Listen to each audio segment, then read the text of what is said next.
There have been quite a number of foreign men commenting here on my channel about how bad Filipinas are, that Filipinas are scammers, that Filipinas are just gonna marry you for a green card, or Filipinas are just gonna drain your bank account. And I cannot refute that. That's their own experience, and that's a predicament that they are into. And that's unfortunate. But we can't also deny the fact that there have been a lot of successful marriages between Filipinas and foreign men. This video is dedicated to those who are still interested into looking for a Filipina to be their wife. I am Arlene. I am originally from Cebu, Philippines, and I have been living here in Washington State with my American husband for 4 years now. And today I'm gonna be sharing 10 red flags that you should not ignore when dating a Filipina if you want a successful marriage. Number one red flag is when a Filipina asked for money early on in your relationship, especially if you guys haven't met in person. This could be done actively or passively. Active is when she asked for money directly, like, can you please send me money because I want to buy food? Or can you please send me money because I want to visit my parents? Can you send me money because I want this or that? Simple, direct to the point. Passively is when she's trying to tell you sub stories to pull at your heartstrings. It's like if you want to ask her about how's her day, how's her life in the Philippines, and she proceeded to telling you about how sad her life is and all that. It's not always guaranteed, but this kind of behavior manifests an ulterior motive. There's a big likelihood that she sees you as an ATM. She only sees you as a resource to get what she wants. You also have to look out for instances where a Filipina over-exaggerates the costs of certain goods and services. And you would know this when you are going to ask for the accounting of where your money went. And yes, this would entail a little bit of research on your part so you can validate if she is really telling the truth. You can ask me via email, or you can do your Google search, like how much is the fee for this certain things and that. Now, another thing to look out for is when you asked her for an accounting of where your money went and she gets agitated and she gets defensive. Oh boy, that's a red flag. That means she is hiding something. I mean, it's not always the case, because there are some personalities that they don't like being drilled or something. But for me, it's a red flag because it was your money. You have the right to ask where your money went. Second red flag for me would be high body count. I know there are some people who don't care because they have high body count themselves. But get this, I've heard this in a podcast and it said the single best metric for whether you're gonna cheat on your spouse is the number of people you slept with before you got married.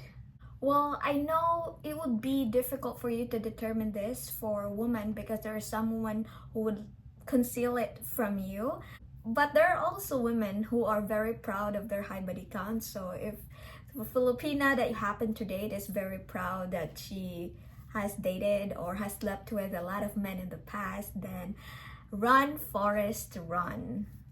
Number 3, failed marriage. The moment you learn that the person you are dating with has a failed marriage in the past, you need to approach with caution. You need to pump your brakes. Learn everything about that failed marriage or failed relationship. You need to get to the bottom of it so as not to be walking into the same trap. So yeah, needless to say, single mother is a red flag, especially if she has multiple baby daddies. I'm not saying all single mothers are bad. Of course, there are exceptions. What I'm saying is that you have to approach with caution, and more so, assess yourself. Are you really willing to come second to her child or to her children? Because the biological imperative is that the kids comes first before the husband. Also, there's gonna be a big likelihood that you're gonna be butting heads with your wife in terms of disciplining her kids. So assess yourself early on. Like before getting into that big commitment, are you really? Because you don't wanna hurt that single mother all over again. If you are not totally committed, because it's a very big commitment, then don't. Number 4 is when she treats other people poorly but super sweet when it comes to you. Oh boy, like say you're in a restaurant, observe how she treats the waiting staff. If she's totally a different person when she's dealing with people that she deems to be of lower class than her, then more than likely she's not innately sweet or good. She's just pretending to get your affection and to get into your resources. And this also goes the other way around. Observe how the people surrounding her treat her. If majority of the people surrounding her are not good to her, are not treating her nicely, that means they had a previous bad experience with this person you're dating with, or this person you're dating with must have done something to them that they didn't like, and this person has not done it to you just yet. She's not exposing her true colors just yet. So yeah, watch out for these cues. Moving on, next red flag for me is when she is hanging out with low quality people doing low quality activities. Because guys, if she is not yet those kind of people, she will be. And it's in statistics. You will be the average of the people you hang out with in 5 years. Number 6 red flag would be when she posts spicy pictures and videos on her socials.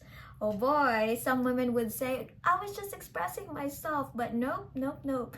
For me, she is after for sexual attention. And friends, don't ever underestimate the number of lonely men online. And when she gets all the praises from these men online, she will tend to overestimate her value. And when she gets bored with you, she would just say, no problem, I can replace you in a heartbeat. 7th red flag for me is when you are still on LDR and she always passes on your video call requests on certain times of day, especially during evenings in the Philippines when supposedly she has the time for you. Not always the case, but if she is not available at night, it could be she's hiding an alternate life. It could be she has a family to attend to, or she has a boyfriend to attend to, because once or twice of saying no, that's fine. But if it's becoming a habit that she can't accommodate you for a call during those times, you must be questioning. Because if she's really into you, no matter how long her day was, she's gonna be happy. She's not gonna be tired to answer your call. She's gonna be excited to see you calling on her messenger or WhatsApp whatsoever, because you always make time for something important to you, don't you? And she's saying she's busy or couldn't accommodate you, but then you see on her status of her messenger or WhatsApp that she's active, or she's active on the online dating website. So more than likely she is entertaining other people. So yeah, if you are not yet in the stage of exclusive dating, yeah, that's fine. But if you are in the exclusive dating and you're observing this, that's a big red flag, my dear. Number 8 red flag is when she makes everything about her.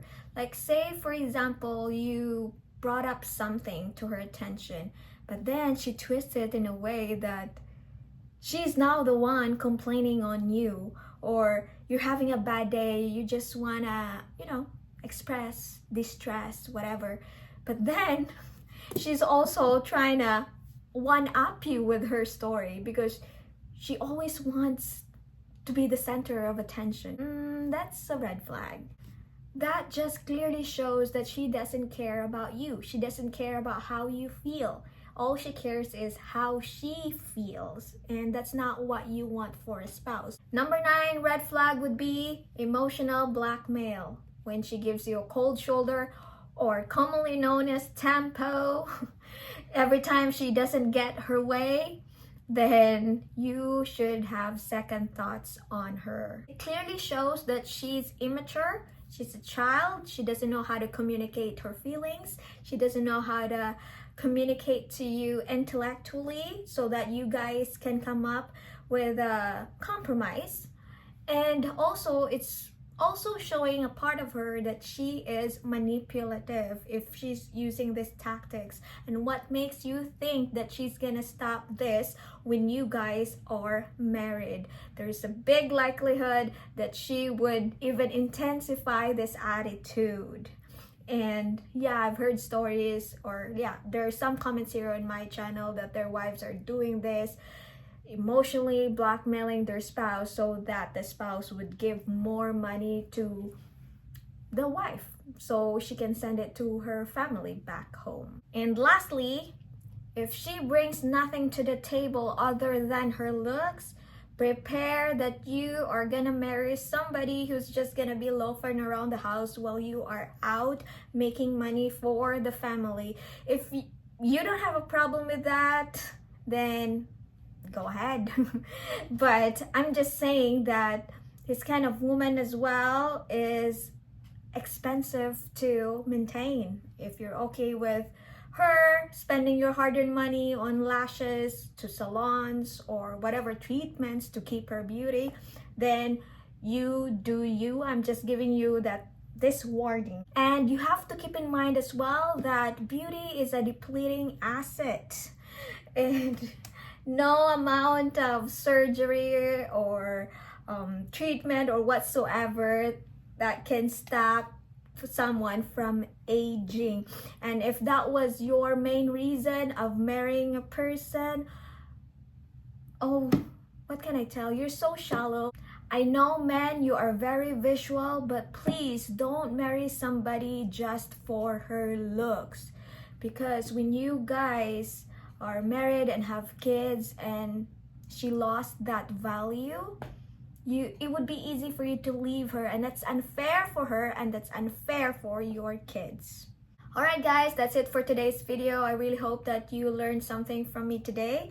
And if you find this video helpful, please help my channel grow by giving this video a thumbs up. And if you haven't already, please subscribe to the channel. I really hope to see you again next time. In the meantime, you can watch my videos here. You can check my playlist.